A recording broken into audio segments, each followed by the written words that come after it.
today, and do you feel any better? Did you feel any better after the meeting than you did before? Yeah, I feel much better. To answer your question, I feel like the meeting was very open and honest, which I feel like was necessary for all the drivers to get some things off their chest and their real concerns of what we've been going through and the experiences from inside the car. The frustrating part is it took way too long to have that meeting. That meeting should have happened Monday after Kurt's crash, not waiting until Alex had his crash to have a meeting and at least hear us out. I'm not saying they weren't working on it after Kurt's crash, but the communication in person is so important. You guys know, you're sitting here, we used to do Zoom media, and can you tell me when you did all those Zoom calls that it was as good as being in person? No, you can't say those interviews are worth a crap compared to being in person. And it's the same thing when you're talking about your life in a race car. It's a little bit more important than that, and we should be in person having those meetings a lot. Not when we need to, but before we need to.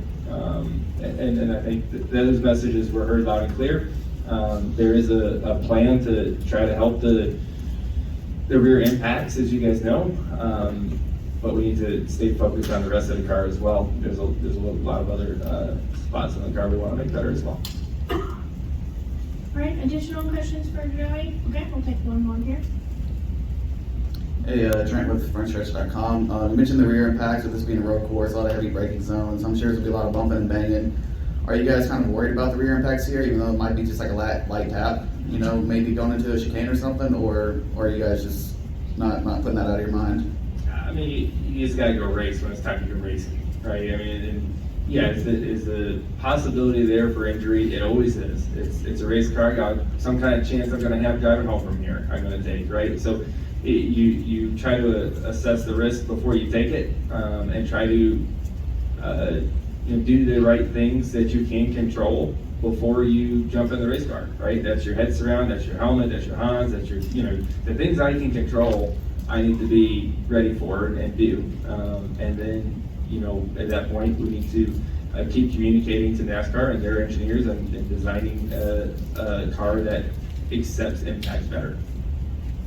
All right, Dustin. Jared Haas with Frontstretch.com. Make sure to hit that subscribe button. Also, check one of those 2 videos out that we have right beside you. Visit Frontstretch.com for more great content.